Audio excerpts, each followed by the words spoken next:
डाल रहे सेकुलरिज्म के नाम पे। कांग्रेस को डाले, दादी को डाले, बेटे को डाले, बेटे के बेटे को डाले, मगर क्या नतीजा निकल रहा? 0 0। ये बीजेपी और कांग्रेस एक सिक्के के दो रूप है, मगर मुसलमान समझने को तैयार है या नहीं मुझे नहीं मालूम। अरे ओवैसी तो छोड़ो, ओवैसी की आने वाली 1000 नस्लें भी इसी मुल्क में रहेंगी, तुझसे लड़ेंगी, तुझसे मुकाबला करेंगी, तुझे भगाएंगी, हम भागने वालों में से नहीं है।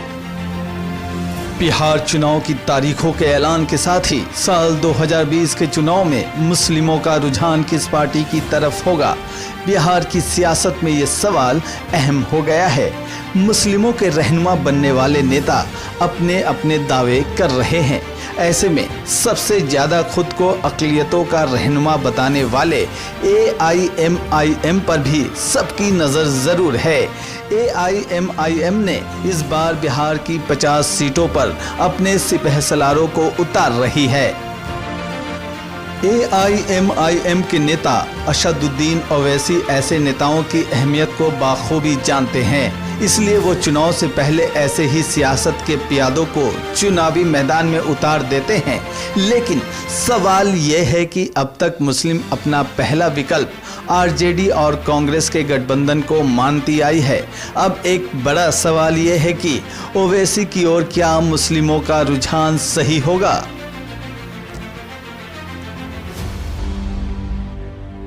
हिंदुस्तान की हिफाजत की बात हो, दस्तूर की हिफाजत की बात हो, या मुल्क में जमहूरी कदरों को के क़याम के लिए कोशिश हो, इसमें मुसलमानों ने इस नाम पे वोट दिया है, न कि निगेटिव वोट दिया है। इसलिए वोट देने के पहले मुसलमान या किसी को भी चाहिए कि वो सोचे कि ये लोकल बॉडी का इलेक्शन नहीं है, ये असेंबली का इलेक्शन है। मुसलमान हमेशा मुस्बत वोट दिया है और वो कभी भी ऐसी बात की तरफ कोशिश नहीं करेगा कि पोलराइजेशन हो।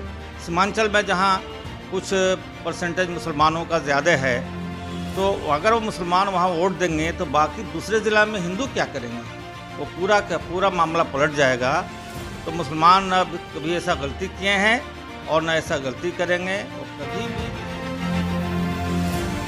सवाल ये है कि क्या मुस्लिम वोटर ओवैसी की पार्टी को सपोर्ट कर अपने वोट को बर्बाद करेगी? इसका जवाब बिहार की राजनीति में मुस्लिम वोटरों की अहमियत को बारीकी से समझने वाले वरिष्ठ पत्रकार सुरूर अहमद बड़ी बेबाकी से देते हैं। है कि जिस तरह से ओवैसी साहब स्टार्ट करते हैं हर जगह इलेक्शन, तो लगता है कि बहुत बड़ी तादाद में जाएगा, लेकिन कहीं जाता नहीं है उस हिसाब से। हाँ, ये है कि वोट काट लेते हैं कहीं कहीं 1500, 2000, 5000। हाँ, ये अब तो सबसे लेटेस्ट एग्जाम्पल उसका ये झारखंड में भी हुआ है, जहाँ की ये बहुत सारे सीट 18-20 के तो शायद सीट खड़े हुए और कहीं न जीत पाए, कुछ सीट में वो हरवा दिए। या दूसरा मसला ये है कि क्या मुसलमान यूथ बिहार में, चूँकि इनका किशनगंज में एक सीट निकाल लिए हैं, उस सीट के निकालने की ज़्यादा उनकी विक्ट्री से ज़्यादा ओवैसी से ज़्यादा 2 फैक्टर हैं। एक तख्तरुल ईमान हैं जो लोकल हैं, उनकी बरादरी के लोग थे, सुरजापुरी। और कांग्रेस की तरफ से एक बहुत बड़े ब्लंडर ये हुआ कि जो कैंडिडेट थे मोहम्मद जावेद पहले, जो बाद में MP बन गए, उन्होंने अपनी माँ को दे दिया, 75-80 साल बूढ़ी औरत को। मुस्लिमों के अहम मसलों को उठाने में ओवैसी कभी फ्रंट फुट पर खेलते नजर नहीं आए हैं। इसका अंदाजा इसी बात से लगाया जा सकता है कि जब नागरिकता कानून के खिलाफ आंदोलन चल रहा था और पुलिस दमन की कार्रवाई कर रही थी, तो AIMIM प्रमुख झारखंड अभियान में व्यस्त थे। ओवैसी कभी भी अलीगढ़ मुस्लिम विश्वविद्यालय या UP में ऐसी किसी भी जगह नहीं गए जहां पुलिस ने CAA विरोधी प्रदर्शनकारियों के खिलाफ दमन की कार्रवाई की हो, और ना ही वो उत्तर पूर्व दिल्ली में हुए दंगों के बाद कहीं दिखे। बार नहीं है, ये शायद लोग नोटिस अभी करने लगे, वरना वो हमेशा पिक्चर से। बल्कि इसमें एक और प्रॉब्लम हुआ कि हैदराबाद में जब दूसरे लोग ने 4 जनवरी को कि एक ऑर्गेनाइजेशन ने मिलकर CAA के खिलाफ मुखालफत की, ये उसके बाद जल्दी से फैसला करके उसी दिन वहीं पर करवाया क्योंकि उनको लगा कि मेरे हाथ से ये निकल ना जाए।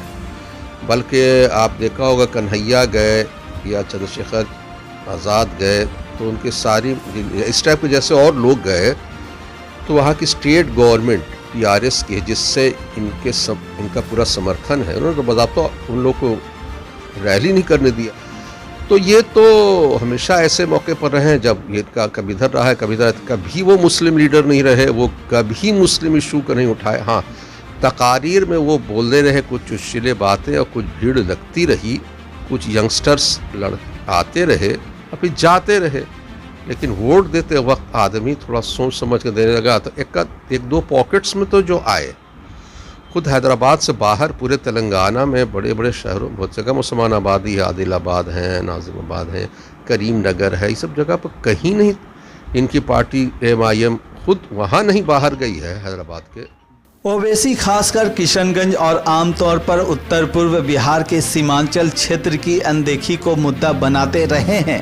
गलत तर्क के आधार पर ओवैसी ये साबित करना चाहते हैं कि मुस्लिम बहुल किशनगंज बिहार का सबसे पिछड़ा जिला है, जबकि सच्चाई ये है कि बिहार के सबसे पिछड़े जिलों में हिंदू बहुल शिवहर और मधेपुरा आते हैं। ओवैसी साहब महाराष्ट्र में खड़े हुए, कंटेस्ट किया, वहाँ 2 सीट उनको आई और बीजेपी 15 सीटों पे जीत गई और वहाँ हुकूमत सादी बीजेपी की हो गई।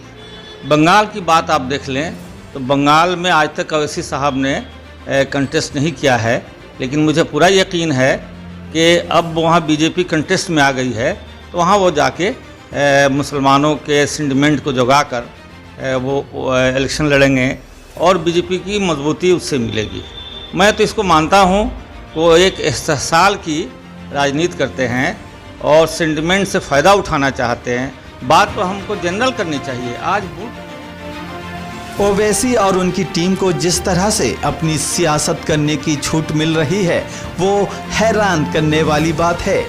अब देखना ये है कि बिहार में चुनाव का बिगुल तो बज गया है, क्या ओवैसी एंड ब्रदर्स सियासत की इस जंग में एक बार फिर अपने बयानों से सुर्खियों में रहते हैं या नहीं। कौन सी आवाज है ब्यूरो हिंदुस्तान रिपोर्ट में? Today 24 live. अच्छे की, बुरे की, सही की, गलत की, टुट्टे की, फुट्टे की, कुछ भी होने दो मेरे भाई, एक आवाज तो है ना।